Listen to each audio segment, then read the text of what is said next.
नमस्कार, टैरो की पाठशाला में आगे बढ़ते हैं। आज हम करेंगे मेजर अरकाना का नंबर 8 का कार्ड द स्ट्रेंथ।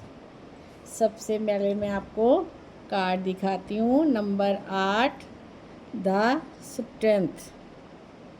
यह कार्ड आंतरिक शक्ति, आत्मविश्वास, धैर्य और भावनाओं पर नियंत्रण का प्रतीक माना जाता है। स्ट्रेंथ का मतलब केवल शारीरिक ताकत नहीं है, बल्कि मन की शक्ति, धैर्य, आत्मनियंत्रण और प्रेम से परिस्थितियों को संभालना है। कार्ड की तस्वीर हमें क्या दिखाती है, ये हम आपको सारा बताएंगे। इसमें एक महिला को शेर के साथ दिखाया जाता है। महिला शेर को बलपूर्वक नहीं बल्कि शांत, प्रेम और धैर्य से नियंत्रण कर रही है। महिला के सिर के ऊपर इन्फिनिटी का सिंबल होता है, जो अनंत शक्ति और आध्यात्मिक ऊर्जा का संकेत है। शेर हमारी इच्छाओं, जुनून, गुस्से और आदिम भावनाओं का प्रतीक माना जाता है। महिला उन भावनाओं को दबाती नहीं बल्कि समझकर नियंत्रण करती है। अगर ये कार्ड किसी की रीडिंग में प्रेम और रिश्ते के लिए आ जाए तो रिश्ते में प्यार, धैर्य और समझ बढ़ती है। पार्टनर के साथ कठिन परिस्थितियों को शांति से संभालने का संकेत देता है। अगर रिश्ता तनाव में हो तो ईगो छोड़कर प्रेम और समझदारी से बात करने की सलाह देता है। अगर यही कार्ड किसी के करियर और पैसे के लिए आ जाए, मेहनत और धैर्य से सफलता मिलने का संकेत। कठिन परिस्थितियों में भी हार ना मानना, नेतृत्व क्षमता और आत्मविश्वास बढ़ना, आर्थिक मामलों में जल्दबाजी के बजाय संयम और अनुशासन रखना। यही कार्ड अगर किसी की आध्यात्मिक अर्थ के लिए आ जाए तो ये कार्ड कहता है कि सबसे बड़ी शक्ति अपने अंदर है। बाहरी परिस्थितियों को बदलने से पहले अपने मन और भावनाओं को संतुलन करना जरूरी है। अगर किसी की रीडिंग में ये कार्ड येस और नो के लिए आए, यानी कि पॉजिटिव और नेगेटिव, कि हमने उसको क्या कहना है, ये कार्ड आपके लिए अच्छा है, बुरा है, हाँ है या ना है, तो यस, ये कार्ड है यस का। लेकिन इसमें क्या है कि जो भी काम आपने करना है धैर्य के साथ करना है। आपकी इच्छा पूरी हो सकती है, पर आपको आत्मविश्वास, संयम और लगातार प्रयास बनाए रखना है। अगर यही कार्ड किसी की रीडिंग में उल्टा यानी कि रिवर्स आ जाता है तो उल्टा स्ट्रेंथ क्या संकेत देता है हमें? आत्मविश्वास की कमी, डर या असुरक्षा, भावनाओं पर नियंत्रण न रहना, गुस्सा और चिड़चिड़ापन, किसी परिस्थिति के सामने खुद को कमज़ोर महसूस करना। अब हम देखेंगे कि इस कार्ड की दिशा क्या है। तो इस कार्ड की दिशा आमतौर पर उत्तर दिशा से जोड़ी जाती है, पर कई लोग इसको अलग अलग प्रणालियों की दिशा से भी जोड़ते हैं। और जो इसका तत्व है, एलिमेंट है, वो फायर के साथ जोड़ा जाता है, यानी कि साहस, जीवन शक्ति और जुनून। संक्षेप में स्ट्रेंथ का मुख्य उद्देश्य असली ताकत किसी को हारने नहीं देना, बल्कि अपने मन, गुस्से और भावनाओं को प्रेम और धैर्य से संभालने का है। आगे बढ़ते हैं। तो जो अगला हमारा कार्ड है वो है number 9 the hermit. The hermit का अर्थ है आत्मचिंतन, एकांत, ज्ञान और भीतर की आवाज़ को सुनना। यह कार्ड बताता है कि कभी कभी जीवन में आगे बढ़ने से पहले हमें थोड़ी देर रुककर अपने अंदर झांकना चाहिए। तो इस कार्ड का जो एलिमेंट है वो है पृथ्वी और संबंधित ग्रह है बुध। और इस कार्ड का मुख्य संदेश है अपने भीतर के ज्ञान को पहचानना। अगर ये कार्ड किसी की रीडिंग में आ जाए लव एंड रिलेशनशिप के लिए, ठीक है, तो हमने उसको बताना है कि जो हर्मिट का कार्ड है वो रिश्तों में थोड़ी दूरी, अकेले समय या गहराई से सोचने का संकेत दे सकता है। अगर आप रिश्ते में हैं तो एक दूसरे को समझने और व्यक्तिगत स्पेस देने की आवश्यकता हो सकती है।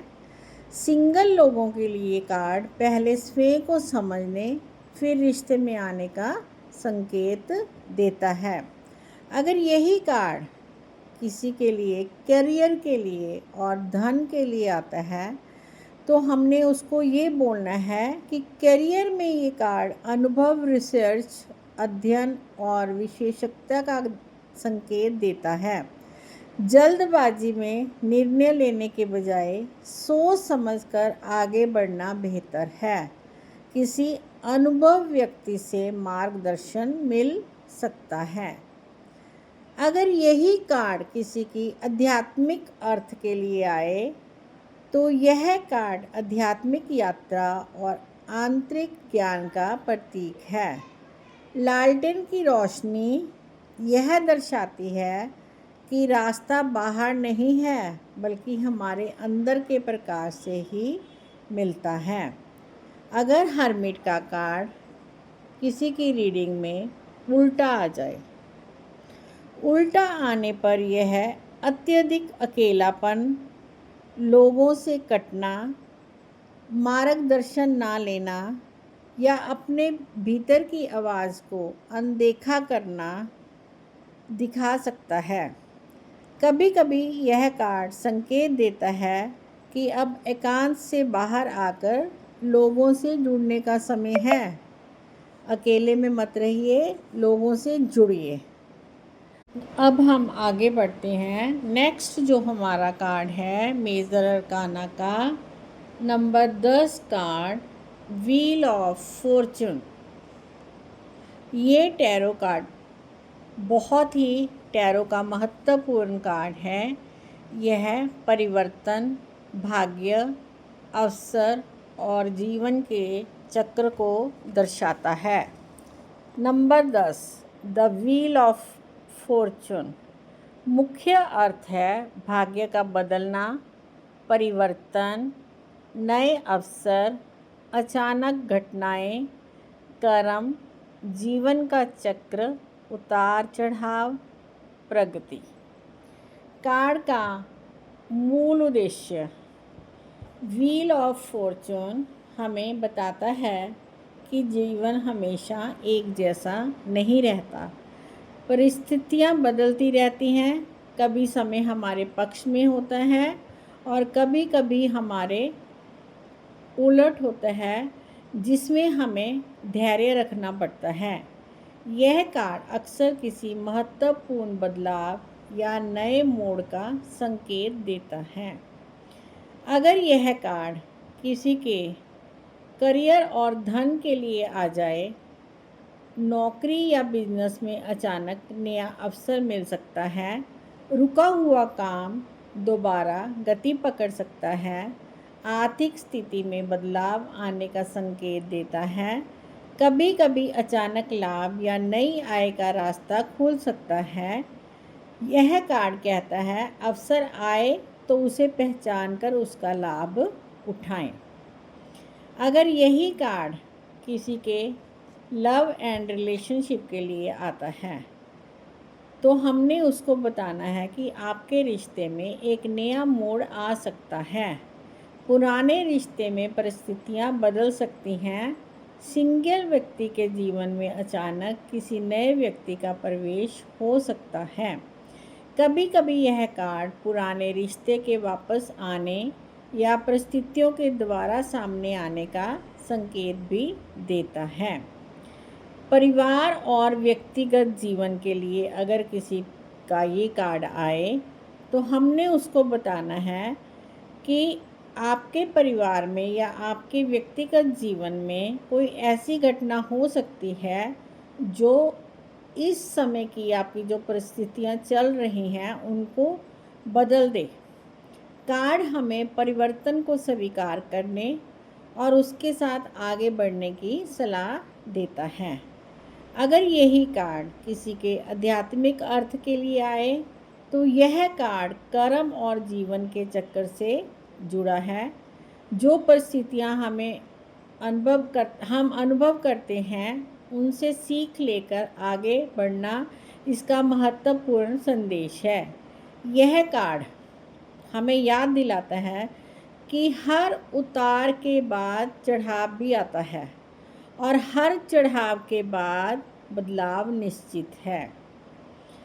अगर यह कार्ड किसी की रीडिंग में उल्टा आए यानी कि रिवर्स आए, उल्टा व्हील ऑफ फॉर्च्यून संकेत देता है बार बार एक जैसी समस्याएं आना, बदलाव का विरोध करना, अवसर हाथ से निकल जाना, परिस्थितियों पर नियंत्रण न होने की भावना, गलत समय या देरी, पुराने पैटर्न को दोहराना।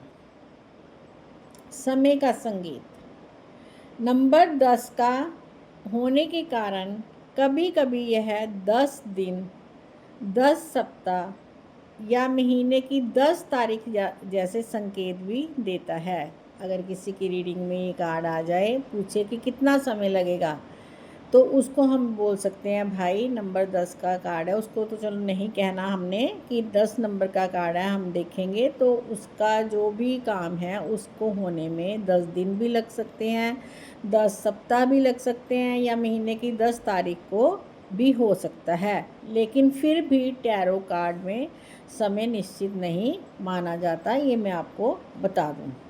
अगर किसी की रेमेडी में ये कार्ड आता है, अगर आप इस कार्ड को पॉजिटिविटी से जोड़ें तो परिवर्तन और भाग्य से जोड़कर उपाय बताना चाहते हों तो गुरुवार को ज़रूरतमंद व्यक्ति की सहायता करें। अपने घर और कार्यस्थल में अनावश्यक पुरानी चीज़ें हटाकर नई के लिए जगह बनाएं। पॉजिटिव सोच और कृतज्ञता का अभ्यास करें। किसी भी बदलाव से डरने की बजाय उसे सीखें और अवसर की तरह स्वीकार करें। इस कार्ड की दिशा और एलिमेंट क्या है, अब हम उस पर बात करते हैं। व्हील ऑफ फॉर्चून को परंपरागत से गुरु से यानी कि जुपिटर से जोड़ा गया है, इसलिए इसमें विस्तार, अवसर, ज्ञान और भाग्य की ऊर्जा मानी जाती है। दिशा के लिए अलग अलग टैरो एस्ट्रोलॉजी प्रणालियों में अलग अलग मत मिलते हैं, इसलिए किसी एक दिशा को सार्वभौमिक नियम नहीं मानना चाहिए। ये कार्ड अगर हम इसको शॉर्ट में देखें तो ये हमें बताता है परिस्थितियाँ हमेशा बदलती रहती हैं।